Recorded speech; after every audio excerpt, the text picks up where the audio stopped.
here with attorney Hillel Neuer, director of UN Watch. We're here in Jerusalem, the capital of Israel, and we're going to unpack and debunk some of the claims made in the UN Independent Commission. Hillel, can you talk to us about this commission that was co-sponsored by the PLO in Pakistan? Who's behind it? What's it about? And are they really impartial? There's a lot of claims being shared on social media by Bella Hadid and other interesting people about this commission of inquiry that is accusing Israel of all kinds of crimes. First, as you said, we need to ask, is this inquiry impartial? Who are they? And as you indicated, this inquiry was not created in some independent, objective way.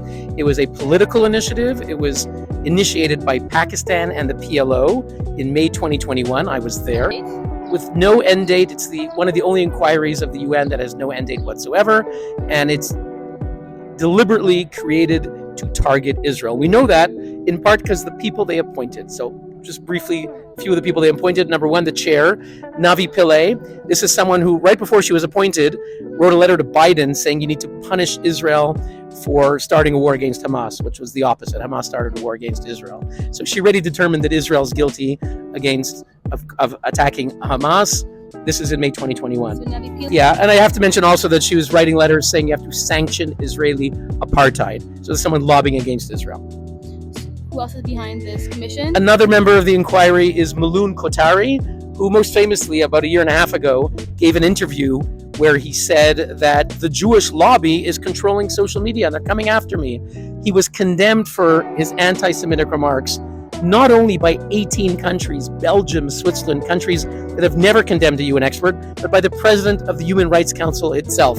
By the way, Navi Pillay initially defended him and said he did nothing wrong, but every major democracy, the president of the Human Rights Council, condemned him for anti-Semitism, and yet he's still sitting there as a commissioner, and I'm going to see them on Wednesday when I appear before this commission. So that's two experts who are clearly biased. Who's the last one? The third is Mr.Siddoti. I know it. The third and the last is Mr.Siddoti. He's an Australian, but he used to work next to me in Geneva, so I know him. And he famously said that Jews throw around accusations of anti-Semitism like rice at a wedding. So those are the three impartial experts. It's a sham. So these impartial experts, what are they? These biased experts, what are they saying that Israel is doing? For example, they're talking about extermination. Yeah, so one of the false accusations, Israel is committing extermination against the Palestinians. Look, sadly, in this war that Hamas started on October 7th, thousands of Palestinians have been killed. 1,200 Israelis were killed. Hamas committed mass rape, torture, other atrocities. And when Israel responded to get Hamas embedded themselves, their terrorist infrastructure, hundreds of miles of terror tunnels underneath homes, hospitals, schools, deliberately, as they said, to sacrifice. They said, we're proud that we are sacrificing martyrs in the name of Allah. Strategy. So it's their strategy. But to say it's extermination is a lie. Look, we're here in Jerusalem, in the capital of Israel. There are 2 million Arabs. This is about a quarter of the population, live in Israel as full citizens. They vote, they're elected, they serve as doctors, lawyers, and judges. They are walking everywhere in Jerusalem. You see them in the malls and the buses. They're doctors who work, if you go to the hospital, you are quite likely to have an Arab doctor. So they are not fearing extermination. This is a complete lie. Where Arabs have been killed is those that sadly have been used by Hamas as human shields. Israel, according to the best estimates, has attacked Hamas, has killed maybe 14,000 Hamas terrorists. Even according to Hamas numbers, which are maybe 17,000 civilians, you're talking about a ratio of 1 to 1, at most 1 to 1.5. Saw those numbers slashed. Saw the numbers slashed. The UN started changing which Hamas numbers they were using. So one day they were using 10,000 women and children. The next day they slashed it in half. So we don't really know the numbers, but clearly not credible. Best estimates are that the ratio of maybe 15,000 Hamas terrorists to maybe somewhat more than 15,000 civilians, even according to Hamas, that's a ratio of 1 to 1, maybe 1 to 1.5. According to Professor John Spencer, the leading expert in the world on urban warfare, we're talking about the lowest ratio of terrorists to civilians in any urban combat in history. This is a complete libel, as you said, Isabella, to say that it's extermination. Israel's fighting terrorists, which cynically embed themselves under civilians, and yet Israel has managed to achieve the lowest ratio in history. So that brings us to the next libel. terrorists who embed themselves in civilians, and there's another claim that's unfounded that was only alleged about gender-based violence towards men.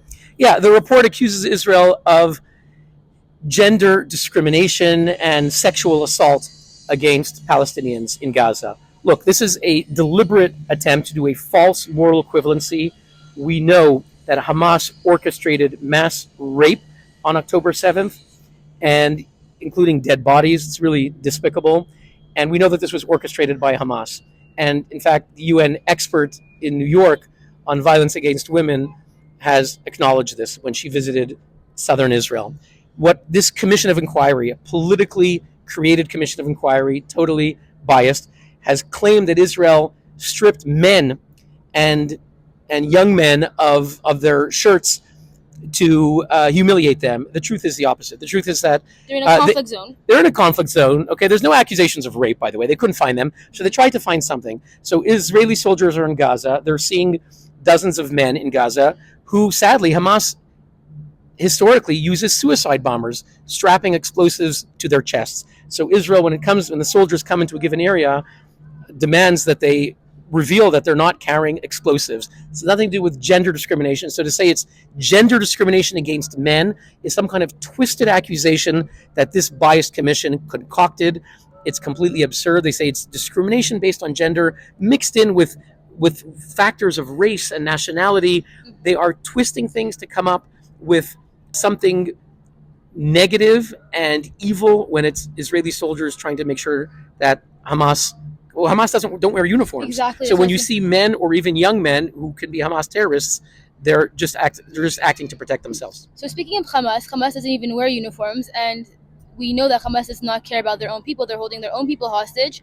That brings us to the next unfounded libel about famine, starvation. Let's talk about that. Complete lie. There is no famine and starvation in Gaza.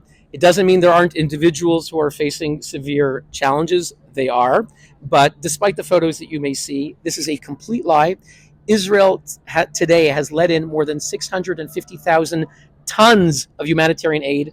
That's more than 490,000 tons of food. There are currently 1,000 trucks on the other side of the Kerem Shalom crossing in Gaza waiting for the UN to pick them up and distribute it. There's so much aid in Gaza. There are 1,000 trucks waiting, sitting there in a warehouse for the UN that hasn't distributed yet. So this is a total lie fabricated by this commission. The opposite is true. There are more trucks entering Gaza on a regular basis than were entering before the war. And that's a fact. That's a fact.